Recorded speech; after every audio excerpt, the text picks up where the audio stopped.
இன்பம் துன்பம் எது வந்தாலும் இயேசுவே உம்மைத்தான் தேடிடுவே.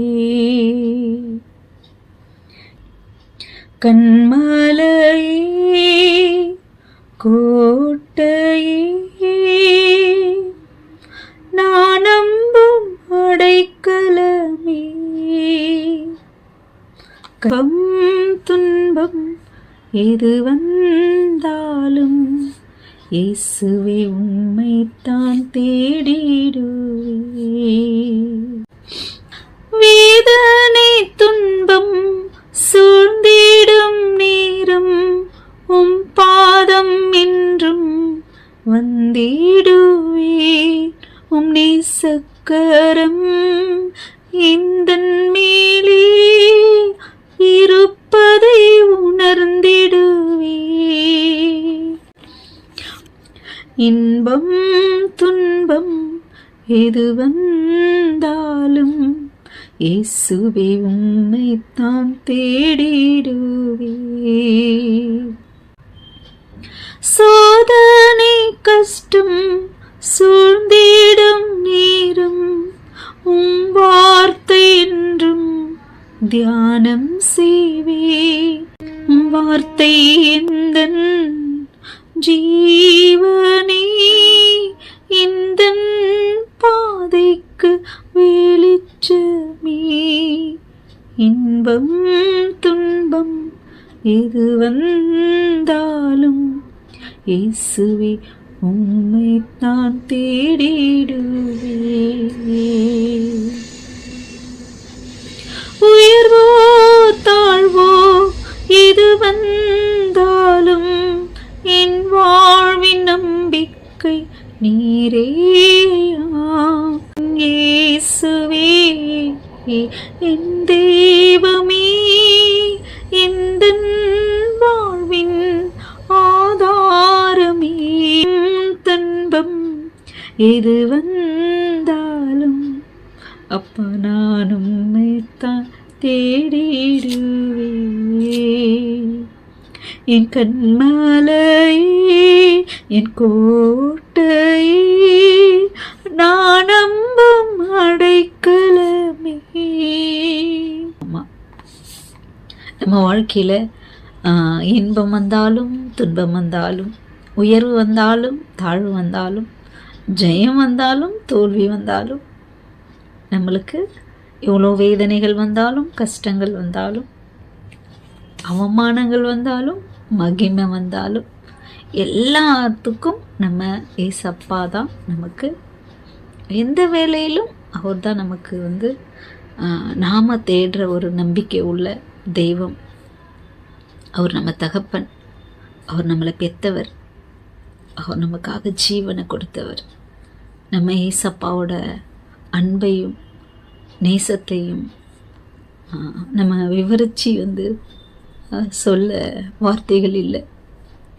நான் அடிக்கடி இதை உங்களுக்கு நான் சொல்கிற காரணம், நான் என் தேவனை அவ்வளோ ஒரு நல்லவர் என்பதை நான் ஒவ்வொரு நாளும் நான் எப்போ ஏசப்பா தான் தேவன் அப்படின்னு எப்போ ஏசப்பா என்னை தேடி வந்தாங்களோ, என்னை தேடி வந்தவர், என்னோட பேசினவர், ஒரு ரத்தத்தையும் சரீரத்தையும் எனக்கு கொடுத்தவர் ஏசப்பா தான் தெரிஞ்சதோ, அப்பலேருந்து இப்போ வரலையும் அவருடைய அளவில்லாத அன்பையும் நன்மையையும் சுகத்தையும் மன்னிப்பையும் நான்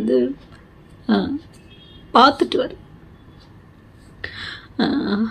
அவர் அன்பை நம்ம விவரித்து சொன்னால் ஒரு நாவு பத்தாது நமக்கு, இல்லைங்களா? எவ்வளோ நாவுகள் நமக்கு தேவன் கொடுத்துருந்தாலும் அவர் அன்பை சொல்ல அது நமக்கு பத்தாது.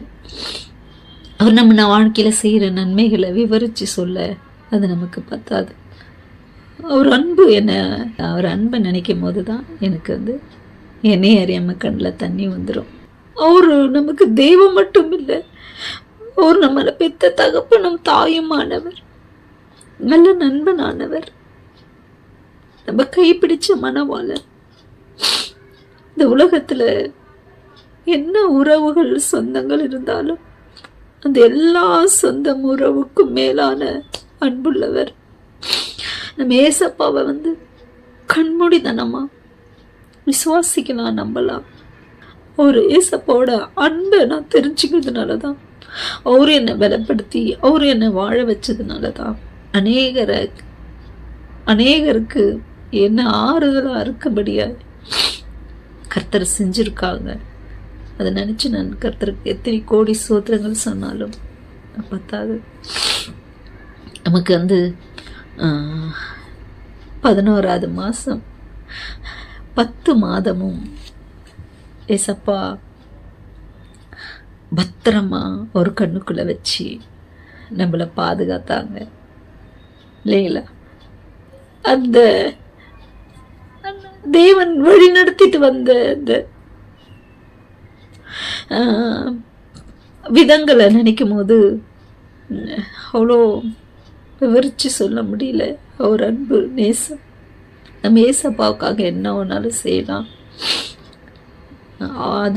நம்மளுடைய உடம்புல இருக்கிற ரத்தம் இருக்கு பாருங்க, இந்த ரத்தம் முழுசும் கர்த்தருக்காக சிந்தப்பட்டாலும், இந்த ஜீவன் அப்பாவுக்காக கொடுத்தா கூட அவர் நம்ம மேலே வச்சுருக்கிற அன்புக்கு அது அதெல்லாம் கூட 1% கூட ஈக்குவலாக வராது.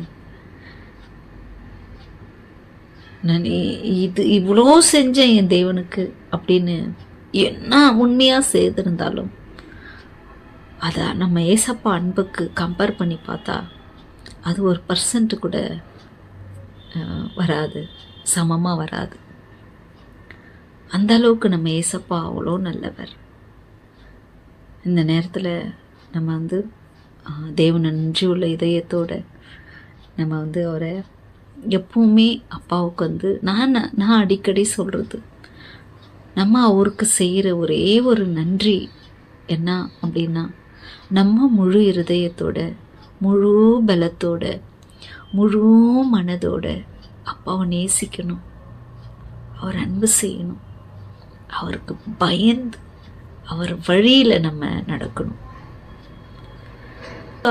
யாருக்காகவும் அப்பா விட்டு கொடுக்கூடாது. ஏசப்பாவுக்காக எதையும் யாரையும் விட எப்போ நம்ம ரெடியாக இருக்கணும். அல்லேலூயா, ஆமென். நீங்களாம் கர்த்தருக்குள் சந்தோஷமாக இருக்கிறீங்களா? கர்த்தருக்குள் சந்தோஷமாக இருப்பதே நம்முடைய பலனாக இருக்கிறது. ஆமென்.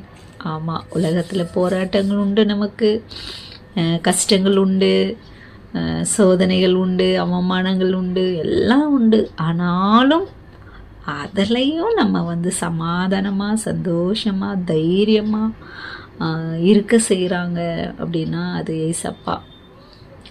அதுதான் நம்ம கர்த்தருக்குள் சந்தோஷமாக இருக்கிறது இல்லைங்களா? ஏசப்பா இல்லைன்னாக்கா எத்தனை கோடி இருந்தாலும், பங்களா, வீடு, பதவி, பட்டம், பேர், புகழ் இருந்தாலும் இந்த சமாதானம் மாத்திரம் இல்லைன்னா அதெல்லாம் வேணுங்க இல்லைங்களா?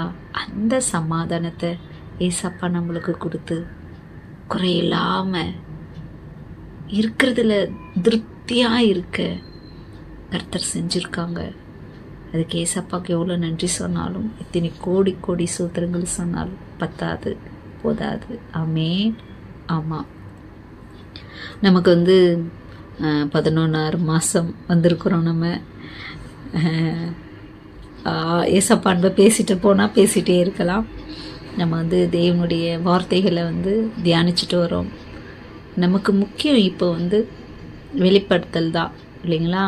ஏன்னா அந்த காலகட்டத்தில் தான் நம்ம இருக்கிறோம். இப்போது வெளிப்படுத்தல் நம்ம எல்லா காரியத்தையும் விவரமாக ஆவியானவர் நம்மளுக்கு ஒவ்வொரு பரலோக ராஜ்யம் எவ்வளோ முக்கியன்றதை சொல்லி கொடுக்குறாங்க. அப்புறமா 7 சபைகளை பற்றி அழகாக சொல்லி கொடுத்தாங்க. அந்த 7 சபைகள் எடுத்துக்கொள்ளப்படுறதை பற்றி அழகாக சொல்லி கொடுத்தாங்க. அது எடுத்துக்கொள்ளப்படுதல், அதாவது ரகசிய வருகை 3 விதமாக இருக்குது. அது இப்போ வரலையும் நடந்துட்டு இருக்குது அப்படின்னு நம்ம ஆவியானவர் சொல்லி கொடுத்தாங்க. இப்போ நீங்கள் பார்த்தீங்கன்னாக்கா இரத்த சாட்சிகள் நிறைய இருக்காங்க. ஏசப்பா மத்தேயு, மார்க்கு, லூக்கா, யோவான்ல எல்லா இடத்துலையும் என்ன சொன்னாங்களோ கடைசி காலத்தை பற்றி இல்லைங்களா, அது தெளிவான மத்திய 24 பார்க்குறோம் இல்லையா நம்ம.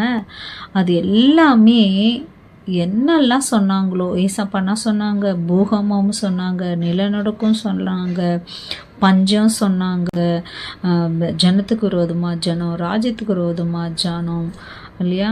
அந்த அநேக இடங்களில்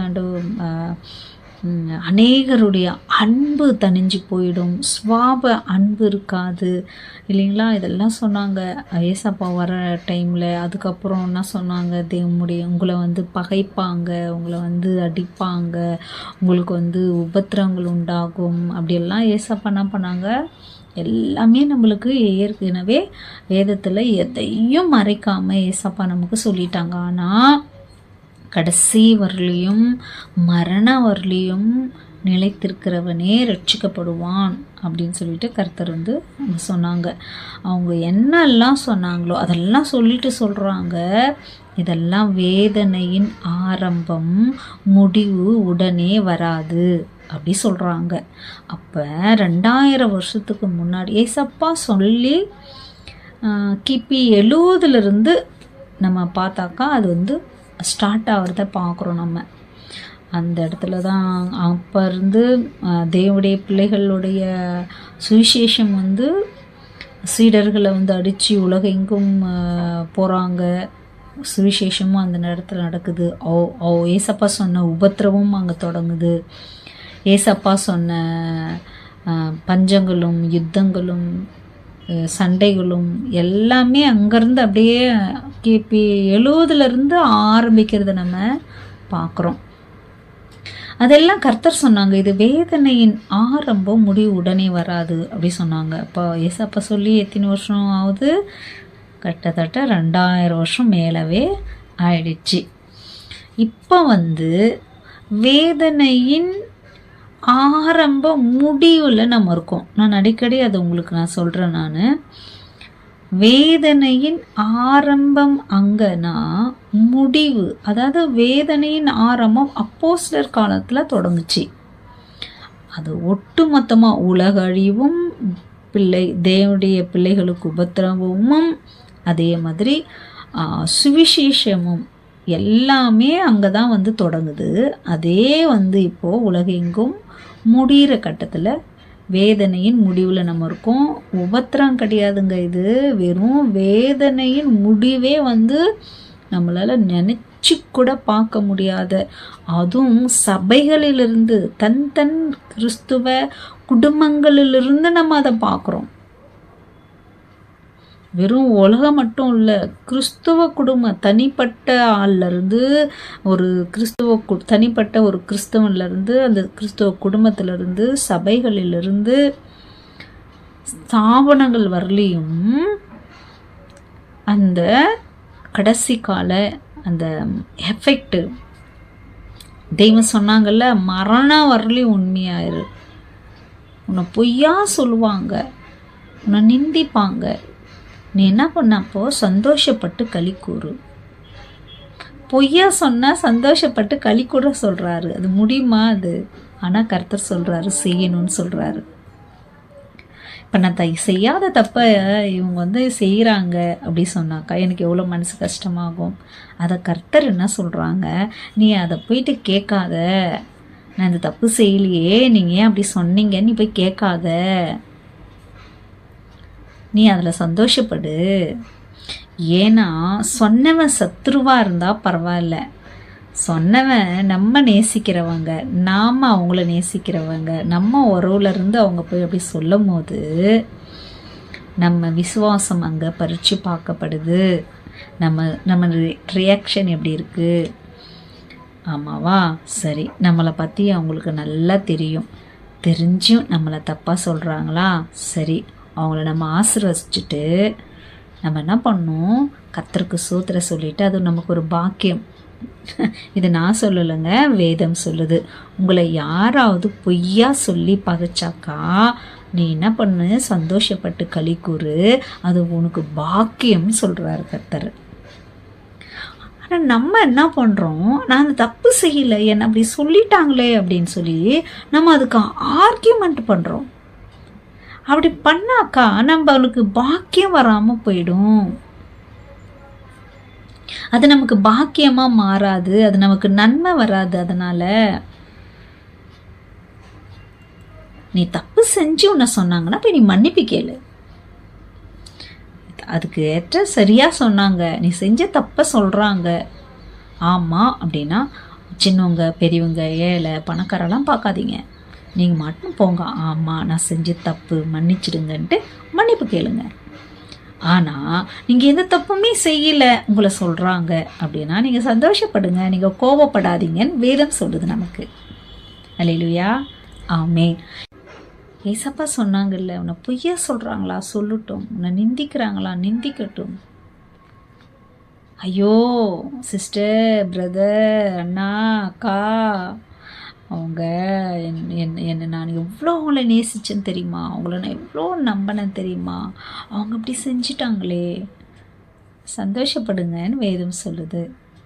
ஏன்னா அவங்க அப்படி சொல்லிட்டாங்க, நான் எந்த தப்பும் செய்யலை, ஏன்னா அவங்க அப்படி சொல்லிட்டாங்க, சந்தோஷப்படுங்க. இது நமக்கு கொடுக்குற தேவன் நமக்கு கொடுக்குற ஒரு என்னது பரீட்சை, அதில் நம்ம ஜெயிக்கணும். நம்மள நேசிக்கிறவங்களே நேசிச்சா என்ன பலன்னு? ஏசப்பா என்ன சொன்னாங்க, சத்ருவை நேசிக்க சொன்னாங்க, அவங்களுக்கு நன்மை செய்ய சொன்னாங்க இல்லைங்களா? அதை தானே நம்ம செய்யணும், நம்ம சத்ருவை தானே நம்ம நேசிக்கணும். அதான் தேவனுடைய பிள்ளைகள்னு அர்த்தம். ஏசப்பா நம்மளை நேசிச்சாங்கல்ல, நம்ம பாவியாக இருக்கும்போது தானே ஏசப்பா நம்ம மேலே அன்பு செஞ்சு நம்மளை தேடி வந்தாங்க, காணக்கூடாத இறைவன். அப்போ நமக்கு நம்ம அப்பா எப்படி இருக்காங்களோ அந்த சுபாவம் தானே நமக்கு இருக்கணும். நம்ம ஏசப்பா பிள்ளைங்கள் தானே, பிசாசு பிள்ளையா பழிக்கு பழி வாங்கிறதுக்கு, பழிக்கு பழி வாங்க பிசாசு பிள்ளையா? நம்ம வீட்டாரே நமக்கு சத்துருன்னு ஏசப்பா முன்னாடியே சொல்லி கொடுத்துருக்காங்க. சொல்லாம இல்லையா ஏசப்பா நமக்கு சொல்லியிருக்காங்கல்ல, நம்ம வீட்டாரே நமக்கு சத்துருன்னு. ஒன்றும் செய்ய முடியாது, ஜெபிக்க முடியும். அந்த பலன் சத்துருவை நேசிக்கவும் அவங்களுக்கு நன்மை செய்யவும் யார் இருந்தால் முடியும் தெரியுமா? நமக்குள்ள ஆவியானவர் இருந்தால் மட்டும்தான் அதை முடியும். ஆவியானவர் இல்லாமல் அதெல்லாம் நம்மளால் செய்ய முடியாதுங்க. ஒரு கன்னத்தில் அடித்தா இந்த பக்கம் காமிக்க ஆவியானவர் இருந்தால் மட்டும்தான் செய்ய முடியும், இல்லைன்னா செய்ய முடியாது. அதுக்கு தான் வேதத்தில் ஏசப்பா சொல்லுவாங்க, ஆவியானவர் இருந்தால் மட்டும்தான் ஏசப்பா சொல்கிறத நம்மளால் ஃபாலோ பண்ண முடியும், இல்லைன்னா ஒரு காலம் ஃபாலோ பண்ண முடியாது. அதுதான் ஆழமாக தோண்டி கண்மனை மேலே அஸ்திபாரம் போட்டு கட்டுறதுக்கு சமம். அப்போ பெருமழை பெருங்காற்று அது மேலே மோதினாலும் அது அசையாமல் இருக்கும். இப்போ நான் சொல்கிறதெல்லாம் நீங்கள் செய்யலைன்னா, ஒரு மண்ணு மேலே வீடு கட்டினா எப்படி இருக்கும்? ஒரு சும்மா இந்த மண் மேலேனா ஒரு மண்ணில் அங்கே வீடு கட்டினேன்னா ஒரு அலை வந்துச்சுன்னாவும் நம்ம வீடு கட்டுவோம்ல, வீடு கட்டி விளையாடுவோம், அலை வரும் அப்படியே அடிச்சுன்னு போயிடும்ல, அதை மாதிரி இருக்கும்னு சொல்கிறாரு. இதெல்லாம் செய்யலைன்னா அப்போ நமக்கு என்ன வேணும்? ஆவியானவர் நம்ம கூட இருக்கணும். ஆவியானவர் கூட இல்லைன்னா இதெல்லாம் நம்மளால் செய்ய முடியாதுங்க. நம்ம ஆளுகை செய்ய முடியாது. நான் அடிக்கடி உங்களுக்கு சொல்கிறேன், பரலோகம் போக முடியும், ரட்சிக்கப்பட்டவங்க பரலோகம் போக முடியும், ஆனால் ஆளுகை செய்ய முடியாது. நம்ம தேவன் நமக்கு ஆளுகை செய்ய அழைப்பு இருக்கு நமக்கு. இப்போ 5 வருஷம் பதவிக்கு என்ன பாடுபடுறாங்க இந்த பூமியில், கொஞ்சம் நெஞ்சம் பாடாப்படுறாங்க. அது விவரித்து சொல்ல வேணாம், அவங்க கண்ணால் நீங்கள் பார்த்துன்னுக்குறீங்க, எல்லா ஸ்டேட்லேயும் எல்லா நாட்டிலையும் இல்லைங்களா? 5 வருஷத்துக்கு 4 வருஷத்துக்கு இப்போ 1000 வருஷம் நம்ம இந்த பூமியில் ஆளுகை செய்ய போகிறோன்னா நம்ம எந்த அளவுக்கு கர்த்தர் சொன்ன வார்த்தைகளை ஃபாலோ பண்ணணும் பாருங்க. நீங்கள் சொல்லலாம் சிஸ்டர், நான் எவ்வளோ அவனை நேசித்தேன் தெரியுமா, நான் எவ்வளோ அவனை நம்பினேன் தெரியுமா, என்னை தப்பாக சொன்னவன் சத்ருவாக இருந்தால் பரவாயில்ல. தாவீது சொன்ன மாதிரி தாவீது சொல்வார்ல, என்னை நிந்தித்தவன் என் சத்ருவாக இருந்தால் பரவாயில்ல, அவன் என்னோட கூட என் சிநேகிதனாக இருந்தவன் தான் என்னை அப்படி சொன்னான் அப்படின்னு சொல்லிட்டு தாவீது சொல்லலாம். ஏன்னா தாவீது ஏசப்பா ரத்தம் சிந்தலை, தாவீதுக்கு அவர் அதை சொல்லியும் கொடுக்கல, ஆனால் நமக்கு சொல்லி கொடுத்தாரு. உன் சிநேகிதன் உனக்கு பொய்யா சொல்லுவாங்கன்னு சொன்னார். உங்களை பொய்யா சொல்லுவாங்க, பொய்யா பகைப்பாங்க, ஆனால் நீங்கள் என்ன பண்ணுங்கள், சந்தோஷப்பட்டு களி கூறுங்க, அதுதான் உங்கள் பாக்கியம்னு சொன்னார் இல்லைங்களா? அது ஏன் இப்போ இந்த வருகிற நாட்களில், இந்த கடைசி நாளில் அதிகமாக தேவனுடைய பிள்ளைகளுக்கு தான் குடும்பத்திலிருந்து, தன்னுடைய சபைகளிலிருந்து, தன்னுடைய உறவுகளிலிருந்து, சொந்த பந்தங்களிலிருந்து எல்லா இடத்துலையுமே விரோதம், பகைமை, கோபம், வைராக்கியங்கள் அதிகமாயிட்டிருக்கு. இதிலெல்லாம் நம்ம ஜெயிச்சு வெளியே வரலன்னா, பொய்ய சொல்லுவாங்க, அன்பு செய்யணும். நமக்குள்ள கசப்பு இருக்கக்கூடாது. நம்ம கேட்கலாம், தப்பு இல்லை. நம்மளை பற்றி ஒருத்தவங்க தப்பாக சொல்கிறாங்கன்னா அவங்கக்கிட்ட போய் டைரெக்டாக கேட்கலாம், தப்பு இல்லை. இப்படி சொன்னீங்களாமே, நான் அப்படி செய்யலைங்க, நான் அப்படி சொல்லலைங்க அப்படின்னு டைரெக்டாக பேசலாம். ரொம்ப நல்லது. வேதம் அதுதான் சொல்லுது. இன்னொரு தப்பாக பண்ணுறான்னா அவங்ககிட்ட போய் டைரெக்டாக நேரில் பேசு அப்படின்னு வேதம் சொல்லுது. இல்லையா 2 பேரை பேசு, இல்லையா சபையில் சொல்லு, அப்பயும் கேட்கலையா அப்போ அவனை விட்டுடு. அப்போ அவனை விட்டு விலகிட்டு அவன் உனக்கு அந்நியனாக இருக்கட்டும், அவன் யாரோ நீ யாரோன்னு இருக்குதான் சொல்லுதை தவிர அப்போ கூட அவனை பகைய அப்படின்னு சொல்லலை. கசப்பும் வேரும் நம்ம உள்ள இருக்கக்கூடாதுன்னு சொல்கிறாரு. நீ கண்ணை மூடி யோசிச்சு பாருங்க. இவங்கள பார்த்தா எனக்கு பிடிக்கல, இவங்க மட்டும் எனக்கு இஷ்டம் ஆகலை, இவங்கள மட்டும் என்னால் மன்னிக்க முடியாது அப்படி நீங்கள் சொன்னீங்கன்னா ஆளுகையில் நமக்கு பங்கு கிடைக்காதுன்னு அர்த்தம். அங்கே கர்த்தரை நியாயம் பண்ணி, கர்த்தர் போயிட்டு நமக்கு நியாயம் பண்ணி சொல்ல தேவையில்லை. உங்களுக்கு தெரியும் நமக்கு அதிகாரம் கிடைக்காதுன்னு. அதுக்கு ஒரே ஒரு வழி, ஆவியானவர் நம்ம கூட இருந்தாக்கா இதெல்லாம் செய்ய நம்மளால முடியும். அதுக்கு தான் ஏசப்பா மகிமையான ஒரு வசனத்தை கொடுத்தாரு. அந்த வசனத்தை தப்பாக புரிஞ்சுக்கிட்டு பேசுகிறாங்க இப்போ வரலையும். அந்த வசனத்தை நான் உங்களுக்கு படிக்கிறேன் பாருங்கள். லூக்கா 11ஆம் அதிகாரம் 11லேருந்து படிக்கிறேன் நான். உங்களில் 11 படிக்கிறேன். உங்களில் தகப்பனாக இருக்கிற ஒருவனிடத்தில் மகன் அப்பம் கேட்டால் அவனுக்கு கல்லை கொடுப்பானா? மீனை கேட்டால் மீனுக்கு பதிலாக பாம்பை கொடுப்பானா? அல்லது முட்டையை கேட்டால் அவனுக்கு தேலை கொடுப்பானா? பொல்லாதவர்கள் ஆகிய நீங்கள் உங்கள் பிள்ளைகளுக்கு நல்ல ஈவுகளை கொடுக்க அறிந்திருக்கும் போது பரமபிதாவானவர் தம்மிடத்தில் வேண்டிக் கொள்கிறவர்களுக்கு பரிசுத்த ஆவியை கொடுப்பது அதிக நிச்சயம் அல்லவா? இங்கே மத்தியில மார்க்லலாம்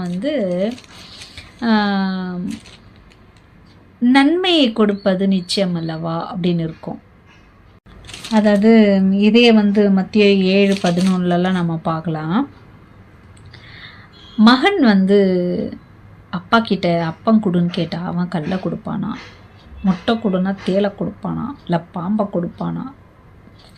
பொல்லாதவன் நீங்களே உன் பிள்ளைகளுக்கு நல்ல ஈவை கொடுக்க விருப்பப்படும் போது உங்கள் பரமபிதா உன் பரலோக தகப்பன் நன்மையானதை கொடுக்கறது அதிக நிச்சயம் இல்லையா? அந்த நன்மை எதுங்க?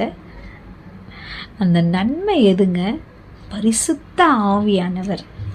ஆனால் இப்போ என்ன உலக ஆசீர்வாதத்தை ஐஸ்வர்யத்தை சொல்கிறாங்க. அந்த அந்த இடத்துல முட்டை அப்பம் மீனுன்னு இருக்கிறதுனால அந்த அந்த மீனையும் முட்டையும் அப்பத்தையும் பிடிச்சிக்கிட்டு அந்த உலக ஆசீர்வாதத்தை தகப்பன் கொடுக்கலாம். பொல்லாதவனாக இருக்கிற தகப்பன் அந்த முட்டையும் மீனையும் அப்பத்தையும் கொடுக்கலாம். ஆனால் பரம தகப்பன் கொடுக்குற நன்மை எது தெரியுமா? ஆவியானவர் நமக்கு இருந்தாக்கா இந்த பூமிக்குரிய மீன் இல்லை முட்டை இல்லை அப்பம், இந்த உலகத்துக்குரிய எல்லா ஆசீர்வாதங்களும் நம்ம தேவை என்னவோ அதையும் கொடுப்பாங்க. பரலோக ஆசீர்வாதமும் நமக்கு, பரலோகத்தில் ஆளுகையும் நமக்கு கிடைக்கும். இந்த பூமிக்குரிய ஆசீர்வாதமும் ஆவிக்குரிய ஆசீர்வாதமும் நம்ம முன்னாடி வெல்கம் பண்ணி கூப்பிடும், பின்னாடி பின்தொடர்ந்து வரும். அல்லேலூயா.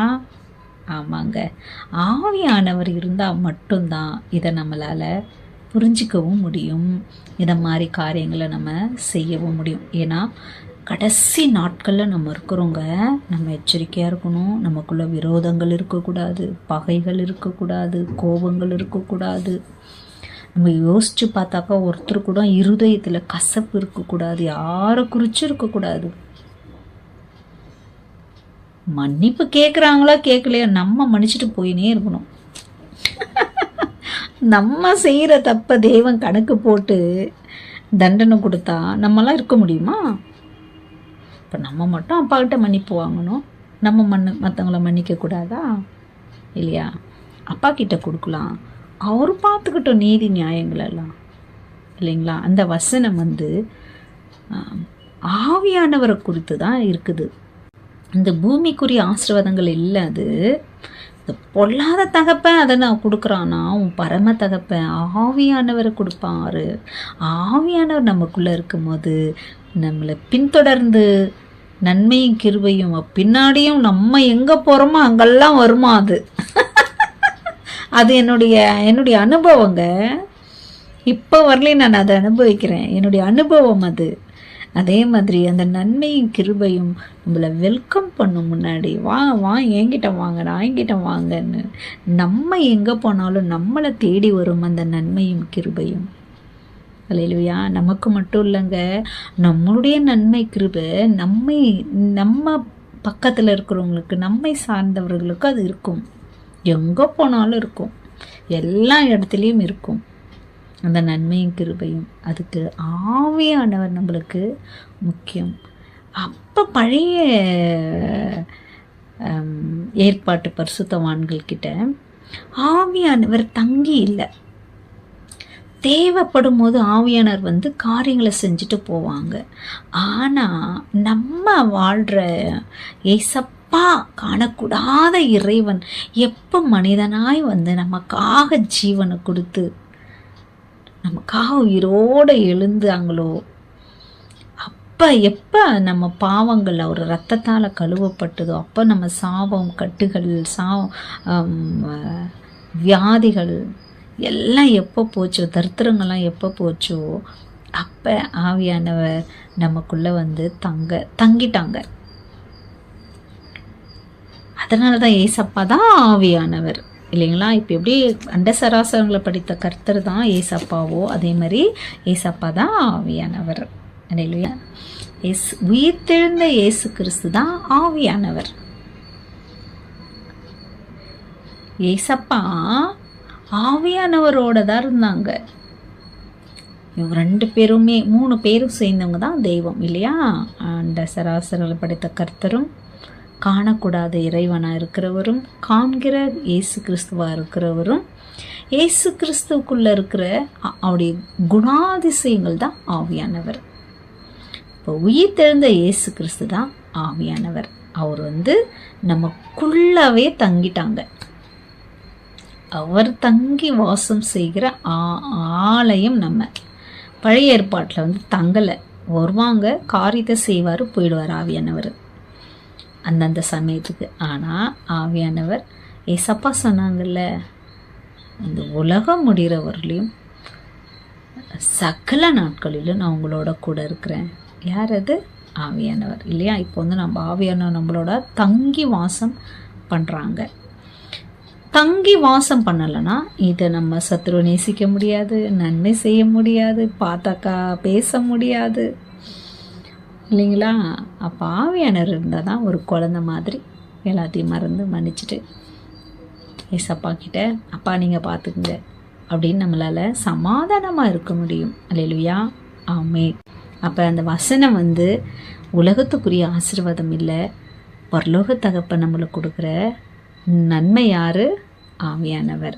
அல்லேலூயா, ஆமென்.